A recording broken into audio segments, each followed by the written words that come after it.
Banyak di antara kita yang masih belum memahami bobotnya Allah Subhanahu wa taala. Allah ini teman-teman adalah pencipta yang menciptakan semuanya, semuanya yang dijangkau atau tidak dijangkau oleh mata kita di langit sana, di bumi ini, di kedalaman lautan.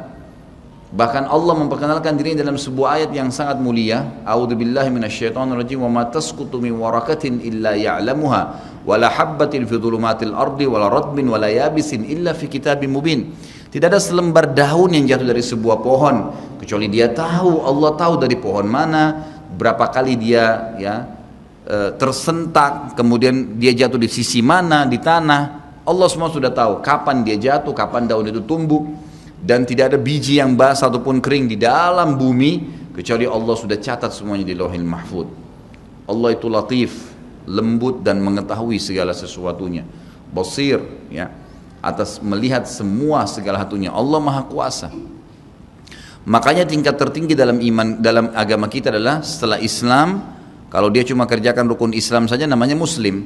Tapi kalau dia gabung dengan rukun iman yang 6, sudah mengerjakan sholat, zakat, puasa Ramadan, haji, kemudian diikuti dengan ke-6 rukun iman, yakin Allah perintahkan, yakin malaikat sedang menyaksikan dan mencatatnya, yakin ini diturunkan dalam kitab-kitab Al-Quran, yakin ini diperintahkan pada Rasul Nabi Muhammad SAW, yakin dia akan terima balasannya pada hari kiamat, maka dia ikuti dengan rukun iman, dan ini takdir baik takdir buruk ada dicatatkan oleh Allah SWT, maka namanya mukmin.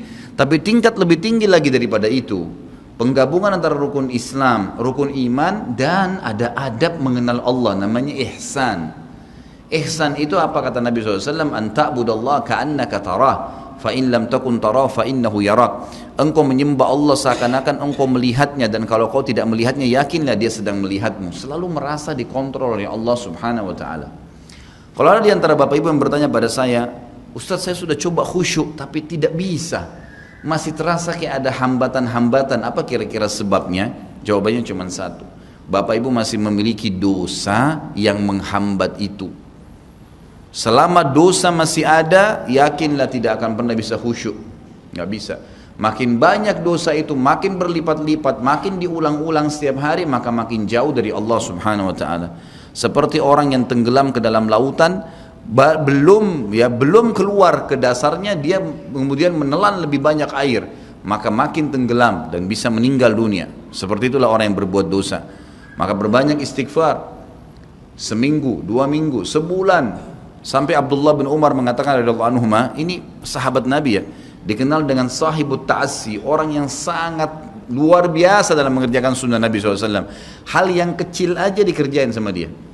Sampai Abdullah bin Umar, saya pernah ceritakan kalau masih ingat kisahnya, bagaimana beliau memberhentikan 70 kafilah haji di zaman pada saat Nabi SAW sudah meninggal, di zaman pemerintahan ayahnya Umar bin Khattab radhiyallahu anhu ajma'in. Beliau pernah memberhentikan 70 kafilah haji, lalu kemudian beliau bilang, berhentilah di sini, tunggu sebentar dan lihat apa yang saya lakukan. Lalu Abdullah bin Umar jalan jauh sekali, orang semua lihat, apa yang dia mau kerjakan nih orang? Ini ulamanya sahabat. Tiba di sebuah pohon, beliau kencing di pohon itu. Kemudian setelah kencing kembali lagi. Lalu Ka'ab bin Malik sahabat Nabi yang radhiyallahu anhu berkata, wahai Abdullah bin Umar, semoga Allah merahmati anda. Apakah anda memberhentikan kami 70 kafilah ini hanya untuk menyaksikan anda kencing di pohon itu? Jawabannya dengan sangat tegas, jelas, iya. Kenapa? Kata Ka'ab, karena saya waktu haji bersama Nabi SAW, Nabi pernah berhenti di sini, pernah kencing di situ. Jadi saya mau tunjukkan ini loh tempat kencingnya Nabi SAW. Saking luar biasanya Abdullah bin Umar dalam masalah ini. Beliau pernah berkata, teman-teman sekalian, padahal terkenal dengan sahibut ta'assi ya, tidak ada sunnah Nabi yang ditinggalkan, selalu dikerjakan. Beliau mengatakan, saya tahu atau saya pernah berbuat dosa, tapi beliau tidak sebutkan, saya pernah berbuat dosa, pelanggaran yang itu kecil di mata saya, mungkin sebuah pelanggaran kecil. Ternyata Allah Subhanahu wa ta'ala mengharamkan saya dari sholat subuh berjamaah sebulan. Jadi kalau ada orang di antara bapak-bapak yang sholat subuh kebablasan tidur, itu ada dosa. Beliau mengatakan bahkan karena dosa kecil itu sudah cukup sebulan saya terharamkan sholat subuh berjamaah.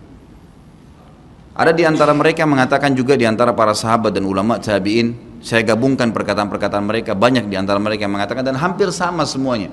Mereka mengatakan, kami tahu ya, atau saya mengetahui perubahan, ada dosa yang saya lakukan pada saat terjadi perubahan pada pasangan saya. Suaminya kah marah-marah, istrinya kah buat ulah, anaknya kah buat ulah, itu berarti permasalahan ada dalam diri dia. Mereka mengatakan, saya tahu ada kesalahan dosa yang saya kerjakan dengan Allah Azza wa Jal pada saat terjadi perubahan di pasangan hidup saya, anak-anak saya dan tunggangan saya. Kuda mau dinaikin jadi masalah. Kita mau starter mobil pagi, mati mesinnya. Ada saja masalah. Itu berarti ada kendala-kendala berhubungan dengan masalah dosa. Lihat bagaimana pekahnya mereka menjaga hubungan dengan Allah Azza wa Jal. Seseorang di antara mereka seperti hadis Nabi SAW yang berbunyi, orang mukmin kalau berbuat dosa kecil saja, maka dia akan melihat seperti sebuah gunung yang berat di punggungnya. Sementara orang munafik kalau dia berbuat dosa besar, dia hanya melihat seperti seekor lalat yang hinggap di hidungnya lalu diusir seperti ini. Kiat teman-teman sekalian untuk dekat dengan Allah Subhanahu wa taala adalah kata kuncinya paksakan ibadah dan paksakan tinggalkan dosa. Harus dipaksa. Harus kita paksa jiwa kita ini. Cambuk jiwa itu, cambuk dengan ilmu dan keimanan. Mulai sekarang saya mau on time sholat di masjid, tidak mau ketinggalan. Apapun konsekuensinya, paksain. Sesuatu kalau sudah dipaksakan dan menjadi sebuah kebiasaan akan enak dikerjakan. Otomatis. Tapi kalau kita kendor, sesekali saja dikerjakan, maka akan luluh seperti biasa umumnya. Begitu pula dengan dosa. Paksain diri untuk tinggalkan. Lihat yang haram, turunkan pandangan. Mau beli sesuatu, tahan tangan itu supaya tidak beli. Paksa. Nggak ada masalah kok. Tangan kita nggak putus kalau kita nggak beli DVD film yang tidak benar misalnya. Nggak masalah kok. Kuping kita nggak copot kalau kita nggak dengar musik misalnya. Alihkan ke Al-Quran. Setan goda, lawan. Jangan terus-menerus kendor imannya seperti kerupuk. Sedikit diramas sudah hancur. Ini jangan.